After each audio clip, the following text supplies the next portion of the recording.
Baik pemirsa, terima kasih Anda masih bersama kami di Market Buzz dan kembali bergabung dengan rekan Wiki Adrian. Ya, Ocha dan juga pemirsa, ekspansi bisnis kembali dilakukan oleh pengembang properti PT Summarecon Agung Tbk atau SMRA. Ya, melalui anak usahanya yakni PT Serpong Cipta Kreasi, perusahaan mendirikan entitas baru hingga membeli lahan di wilayah Kabupaten Tangerang. PT Summarecon Agung Tbk terus mendorong pengembangan proyek real estate di kawasan Summarecon Serpong bersama dua pihak terafiliasi PT Serpong Cipta Kreasi mendirikan dua perusahaan baru untuk mengelola dan mengembangkan lahan serta melakukan pembelian bidang-bidang tanah dari PT Varia Tata dan PT Lestari Kreasi.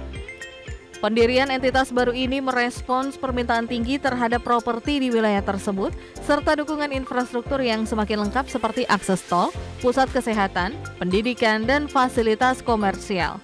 Langkah ini juga diperkirakan mampu memperkuat posisi Summarecon dalam persaingan dengan pengembang lain.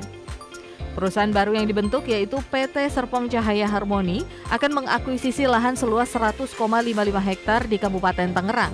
Nilai transaksi tanah mencapai 3,02 triliun rupiah dan akan disertifikasi atas nama entitas baru. Porsi kepemilikan dimiliki mayoritas oleh SPCK sebesar 60%. Berbagai sumber IDX Channel. Pemirsa, PT Indah Kiat Pulp and Paper Tbk atau emiten dengan kode saham INKP mengumumkan akan membagikan dividen tunai kepada investor senilai 273,54 miliar rupiah atau setara dengan Rp50 per saham.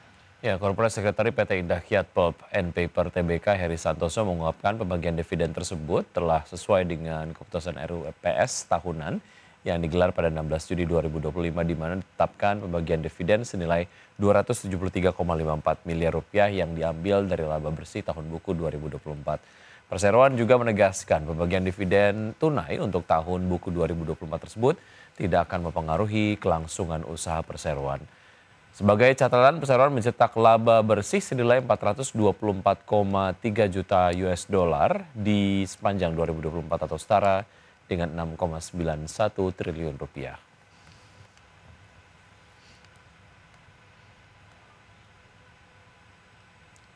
Ya, PT Goto Gojek Tokopedia Tbk atau Goto mendapatkan persetujuan pemegang saham untuk melakukan pembelian kembali alias buyback saham dengan anggaran 200 juta dolar Amerika atau setara dengan 3,3 triliun rupiah. Ya, restu atas aksi buyback saham itu diperoleh Goto dalam rapat umum pemegang saham RUPS tahunan dan luar biasa yang diselenggarakan pada Rabu lalu. Merujuk keterbukaan informasi yang dirilis pada 9 Mei 2025, manajemen Goto menjelaskan dana tersebut termasuk biaya-biaya yang sehubungan dengan buyback saham. Per 9 Mei 2025, jumlah saham Treasury Goto mencapai 27,79 miliar saham. Ini setara dengan 2,33% dari modal ditempatkan dan disetor Goto. Manajemen Goto menjelaskan buyback saham ini akan memberikan fleksibilitas yang lebih besar bagi Goto dalam pengelolaan modal, termasuk mengoptimalkan struktur modal dan mendukung inisiatif potensial di masa depan.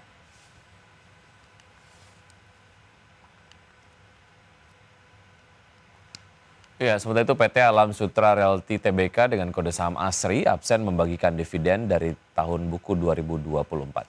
Ya, hal tersebut sesuai dengan hasil rapat umum pemegang saham tahunan atau RUPST tahun 2024 yang digelar Selasa lalu. PT Alam Sutra Realty Tbk dengan kode saham ASRI absen membagikan dividen di tahun buku 2024. Hal tersebut sesuai dengan hasil rapat umum pemegang saham tahunan tahun 2024 yang digelar Selasa lalu. RUPST tersebut memberikan persetujuan atas beberapa agenda, yaitu persetujuan laporan tahunan dan pengesahan laporan keuangan, penggunaan laba bersih, pemberian wewenang kepada Dewan Komisaris untuk menunjuk kantor akuntan publik, dan penetapan susunan pengurus. Pada agenda penggunaan laba bersih, perseroan memutuskan untuk tidak membagikan dividen dari tahun buku 2024. Keputusan ini sama dengan tahun lalu karena perseroan juga absen membagikan dividen dari tahun buku 2023. Absennya perseroan membagikan dividen dari tahun buku 2024 dikarenakan laba bersih digunakan untuk menopang kinerja perseroan pada tahun ini. Perseroan membukukan total pendapatan sebesar 3,4 triliun rupiah sepanjang tahun 2024. Mayoritas atau 75% dari pendapatan tersebut berasal dari segmen real estate yang menyumbang 2,6 triliun rupiah. Rinciannya, penjualan tanah sebesar 472 miliar rupiah, rumah dan ruko 2 triliun rupiah, serta apartemen gedung perkantoran dan kios 144 miliar rupiah. Lalu segmen jasa hospitality, prasarana, dan usaha lainnya berkontribusi 626 miliar rupiah atau sebesar 18% dari pendapatan. Raihan segmen ini naik 12% secara tahunan. Dan yang terakhir, segmen pariwisata menyumbang 231 miliar rupiah atau sebesar 7% dari penjualan. Raihan ini meningkat sebesar 14% secara tahunan. Berbagai sumber IDX Channel.